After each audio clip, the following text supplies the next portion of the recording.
everyone, it's Kristyn Burtt for the Web.Files. Okay, I bribed this girl with a dark chocolate cupcake to be interviewed today. Let's check it out.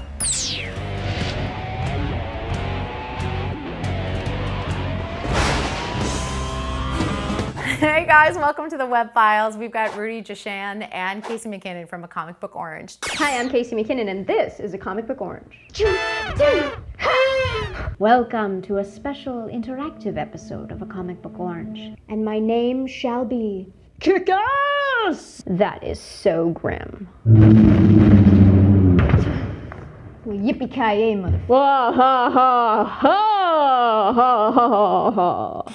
I'm so glad that we have you guys here because you're rolling into season 5, but I want to take it all the way back to the very beginning because this show came out of another show that you did before.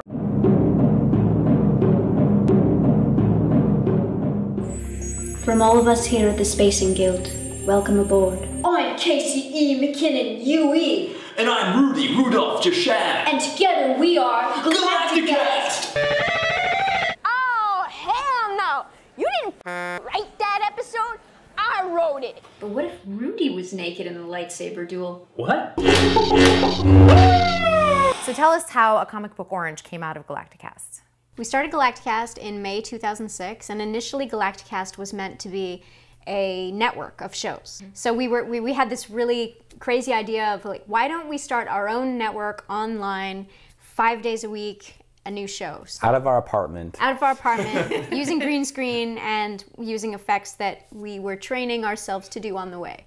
I was from this East Asian studies background. He's from a computer science background. So but when we started, we were just like, hey, let's make a video podcast. Yeah. Okay, all right, let's go. And then we did always, like, I kind of mentioned to her at one point, like, we saw podcasting. I was like, oh yeah, I'm pretty sure someone could do that with video. And then I said, can you try it? And we're like, yeah, let's do it. And then next thing, like, oh great, let's make a show. And we did. Like then, literally a month later. Yeah, it's what we've always been doing. It's sort of, can we do this? Yes, we can. And then we do it. Yep.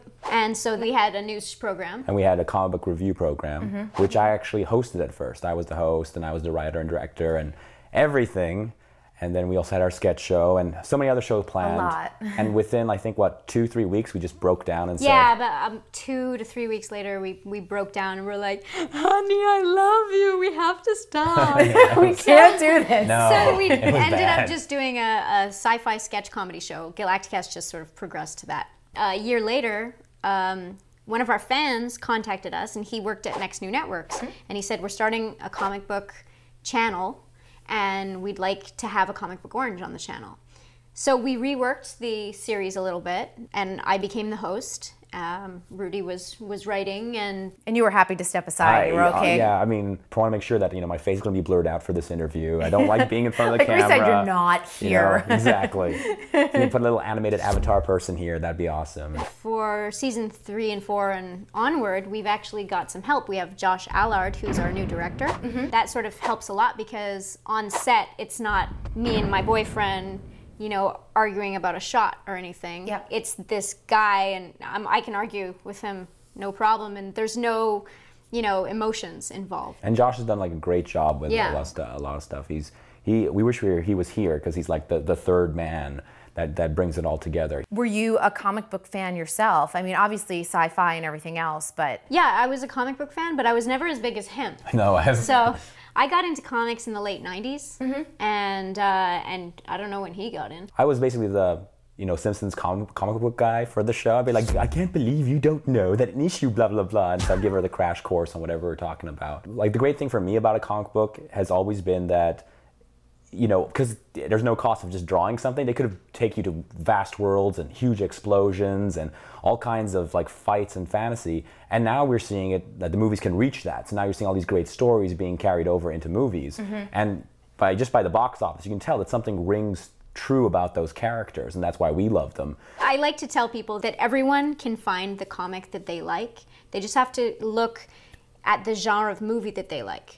You guys were in Canada for the first couple seasons, and then you moved to LA. Has it been a lot easier being in LA? Oh, definitely. For like the interview aspect of it would never have come about, I think, if we were in Canada. Yeah. So would it just been solely reviews? Yeah. It would have been solely reviews and so on. And in fact, like, you know, the change in the format was also related to other parts of why we wanted to change the show. We were doing 3 reviews and it got too much like writing an essay about things you love and got exhausting. So having here, we had like this new venue, we decided to pursue it, and it's been great. Being in LA, we can get lots of interviews with writers, but the more difficult thing to do is to get interviews with artists. Because the artists regularly live in small areas, you know, suburban America. Because they can draw and not create. just America. There's so many great artists coming out of Italy, out of Brazil. 2 of our favorite artists are based out of there. And Scotland. Yeah. They can do this all remotely. Now. It doesn't matter. In the last like 10 years, this has been one of the big changes that has happened to the industry. So there's new Indian artists that are coming into play now, Chinese, and it's been great in terms of art in the industry. Where do you see sort of the next step, like beyond season 5? We use our shows mostly as a calling card. A Comic Book Orange gets my face out there, gets his writing abilities out there, and Josh's directing abilities. It's just a good way to network and get better meetings with high-level executives. High-level executives. Well, you guys are represented by ICM. That's pretty high level. George Ruiz, who is our wonderful agent, he's put like a lot of opportunities in front of us that we on our own would not be able to get. Something has not clicked yet in terms of like whoever been presented to, but we do appreciate the fact that these are awesome people that we're meeting, and we've got awesome ideas, and so far a lot of feedback has been positive, and it just the economy lately and the way things have been, it's you know, we've not taken that, you know, no one wants to gamble right now, but it shouldn't stop anybody. We also have very epic ideas. Yeah. We've already done, you know, a couple of people in an apartment making a web series. So the next thing that we do is going to be big. Well, you guys, I want to thank you so much for joining us here at the Web.Files. This was so much fun, and I've had a blast watching your show, and we're looking forward to season 5. Do you think I should give you the cupcakes at this point? You think you earned them?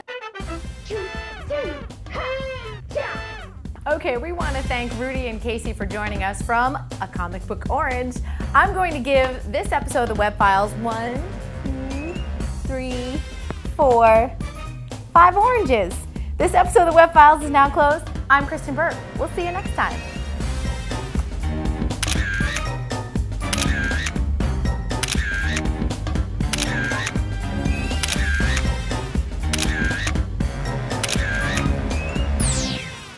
I was a secretary for a diplomat. A diplomat? A diplomat.